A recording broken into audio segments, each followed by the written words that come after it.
Simple cooking with Moumita রান্নাঘরে সবাইকে স্বাগত। আজ আরও একটি নতুন রেসিপি নিয়ে চলে এসেছি, যার নাম হলো চিংড়ি মাছের পুর দিয়ে পটলের দোরমা। তো কিভাবে এটা বানাচ্ছি দেখে নাও। এটা কিন্তু আমি ফাদার্স ডে উপলক্ষে বানিয়েছিলাম। তো আমার বাবারও খুব পছন্দ হয়েছে, লাস্টে রিভিউ দেওয়া আছে, দেখে নিও সবাই। লাস্ট অবধি দেখলে তবে বুঝতে পারবে। এরপর আমি কি করছি, পটলগুলোকে ছুলে নিচ্ছি। তো পটলগুলো কিভাবে ছুলে নিচ্ছি দেখো, গাটা শুধু একটু করে বটিনের পিছনটা দিয়ে ছুলে নিতে হবে, ঠিক আছে? এরকমভাবেই কিন্তু পটলটাকে ছুলে নিতে হবে আমাদের, ঠিক আছে? ভালোভাবে ঘষে নিতে হবে। পুরো স্কিনটাকে কিন্তু ছাড়ানো চলবে না, ঠিক আছে? এইরকমভাবেই করতে হবে। আর আমার রেসিপিগুলো যাদের ভালো লেগে থাকে তারা অবশ্যই আমার পেজটাকে লাইক, কমেন্ট, শেয়ার আর সাবস্ক্রাইব করতে একদম ভুলবে না। আর যে বন্ধুরা আমার ভিডিওগুলো দেখো তাদেরকে অসংখ্য ধন্যবাদ। আর যারা আমার চ্যানেলে নতুন আসছো তাদেরকেও অসংখ্য ধন্যবাদ। আমার পাশে থেকো, এভাবেই আমার সাথে থেকো, পাশে থেকো তোমরা, তবেই আমি এগিয়ে যেতে পারবো। তো সবাইকে অনেক ধন্যবাদ। এরপর আমি কি করছি দেখো, চিংড়ি মাছগুলোকে ভালো করে বাজার থেকে এনে ধুয়ে নিচ্ছি। এবারে একটু কুচি কুচি করে কেটে নেবো, তাহলে কিন্তু চিংড়ি মাছগুলো প্রত্যেকটা মুখে আসবে আর ভালো লাগবে। কুচি কুচি চিংড়ি মাছগুলো মুখে এলেও খুব ভালো লাগে এভাবে করে। এরপর কুচি কুচি করে কেটে নিতে হবে। সব চিংড়ি মাছগুলোই আমি কুচি কুচি করে কেটে নিয়েছি।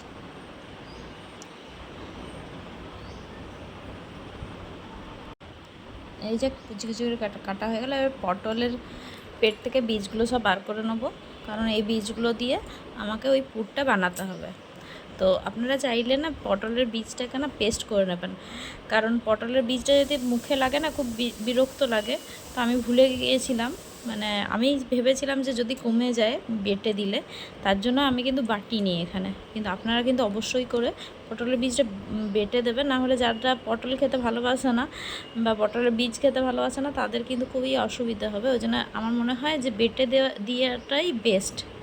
আমি কিন্তু পটলের বীজ বেটেই রান্না করি, কিন্তু আমার সেদিন কি হয়েছিল, ভেবেছিলাম যে অনেকগুলো পটল আছে, পুরটা কম পড়ে যাবে, তার জন্যই আমি কিন্তু বেটে দিইনি, ঠিক আছে? কিন্তু বেটে দিলেই বেশি ভালো হতো, এটাই মনে হচ্ছে এখন। এই যে পটলগুলো সব ছাড়ানো হয়ে গেছে। এরপর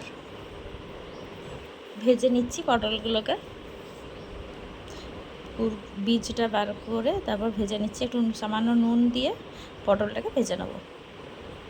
আমার চ্যানেলের রেসিপিগুলি যদি আপনাদের ভালো লেগে থাকে অবশ্যই লাইক, কমেন্ট, শেয়ার আর সাবস্ক্রাইব করতে একদম ভুলবেন না। আর পাশে থাকা বেল আইকন দিয়ে অল করে রেখে দেবেন, যাতে আমার ভিডিওর প্রত্যেকটি নোটিফিকেশান সবার প্রথমে আপনাদের কাছে এসে পৌঁছে যায়।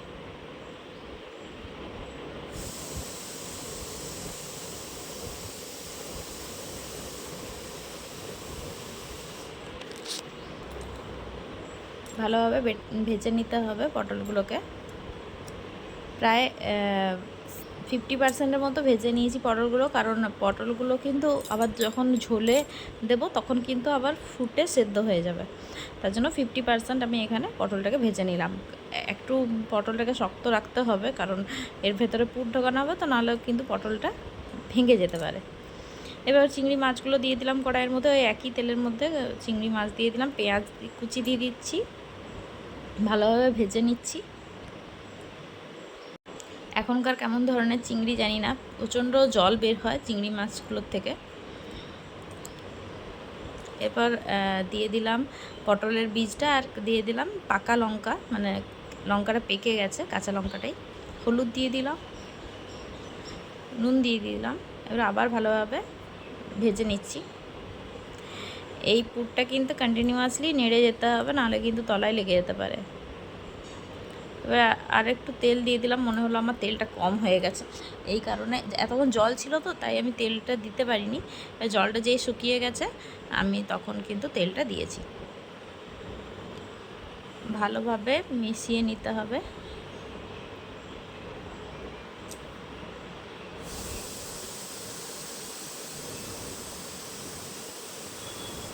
এবারে ভাজা মশলা দিয়ে দিলাম, জিরে ভাজা আর ধনে ভাজার মশলা, একটু সামান্য পরিমাণ চিনি দিয়ে দিলাম, ভালোভাবে মিশিয়ে নিচ্ছি। এই যে পুর আমার রেডি। হ্যাঁ, এবার পটলের ভেতরে পুরটাকে ঢুকিয়ে নেব।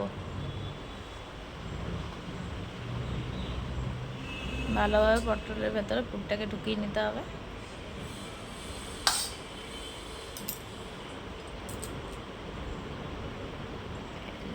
এইরকমভাবে চামচের মাধ্যমে পটলের ভেতরে পুরটাকে ভরে নিতে হবে। এই যে হয়ে গেল রেডি। একটা ঢাকা দিয়ে দিলাম। আপনারা এখানে টুথপিকেরও ইউজ করতে পারেন, আমি কিন্তু এখানে টুথপিকের ইউজ করিনি। এবার কড়াইয়ে তেল দিয়ে দিলাম, সরষের তেল। এই রান্নাটাতে, দোরমার রান্নাটাতে একটু তেলটা কিন্তু একটু বেশিই লাগে। এবার পেঁয়াজ বাটা দিয়ে দিলাম, আগের থেকে যে বেটে রেখেছিলাম মশলাটা সেটা দিয়ে দিলাম।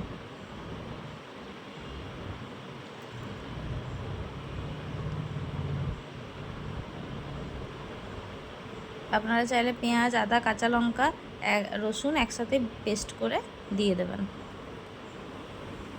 ভালোভাবে নাড়িয়ে চাড়িয়ে মিশিয়ে, আমি কিন্তু এখানে পেঁয়াজ, আদা, কাঁচা লঙ্কা আর রসুন একসাথে মিশিয়ে পেস্ট করে বেটে নিয়েছিলাম, আর টমেটোটাকে আলাদা পেস্ট করেছিলাম। এই যে সেই টমেটো পিউরিটা দিয়ে দিলাম কিছুক্ষণ কষা হয়ে যাওয়ার পর। নুন দিয়ে দিলাম পরিমাণ মতো, হলুদ দিয়ে দিলাম। আমি পেস্টটা আগেই দেখিয়ে দিয়েছিলাম। এবার ভালোভাবে কষিয়ে নিতে হবে। এবার ভাজা মশলা দিয়ে দিলাম, জিরে ধনে গুঁড়ো করে আমি ভেজে রাখি, সেই ভাজা মশলাটা দিয়ে দিলাম। ভালোভাবে কষিয়ে নিতে হবে। এবার সামান্য পরিমাণ ওই মশলা ধোয়া জলটা দিয়ে দিলাম, যেটা মিক্সির বাটিতে লেগে থাকে সেই মশলা ধোয়া জল।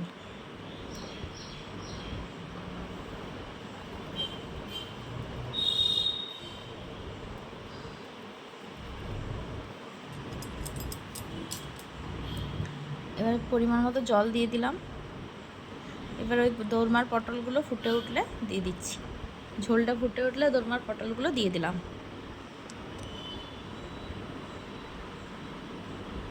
আপনারা এই পর্যায়ে কিন্তু ফ্রেশ ক্রিমেরও ইউজ করতে পারেন বা দুধের সরের, তাহলে কিন্তু টেস্টটা আরও বেশি বেড়ে যাবে। দোরমাতে একটু দুধের সর দিলে খুব ভালো লাগে। এবার ঢাকা দিয়ে দিচ্ছি, কিছুক্ষণ ফুটিয়ে নেব। এই যে ফুটে গেছে, আমার পটলের দোরমা রেডি সার্ভ করার জন্য। কেমন লাগলো আজকের রেসিপিটি অবশ্যই আমাকে কমেন্টের মাধ্যমে জানাবেন। আপনারা কে কে পটলের দোরমা বানিয়ে বাড়িতে খেয়েছেন? এই চিংড়ি মাছের পুর দিয়ে যদি কেউ খেয়ে থাকেন বা বানিয়ে থাকেন, আমাকে অবশ্যই কমেন্টের মাধ্যমে জানাবেন। আর এই রেসিপিটা যদি আপনারা বানিয়ে থাকেন বাড়িতে আমার দেখে, তাহলে অবশ্যই কিন্তু আমাকে ফটো শেয়ার করবেন। তো কেমন লাগলো? গরম মশলা দিয়ে দেবো এবার, অবশ্যই কিন্তু আমাকে জানাবেন কেমন লাগলো। সামান্য উপর থেকে গরম মশলা দিয়ে দিলাম। এখানে আপনারা এই পর্যায়ে ঘিও দিতে পারেন, ঠিক আছে? আমি কিন্তু এখানে ঘিয়ের ব্যবহারও করিনি।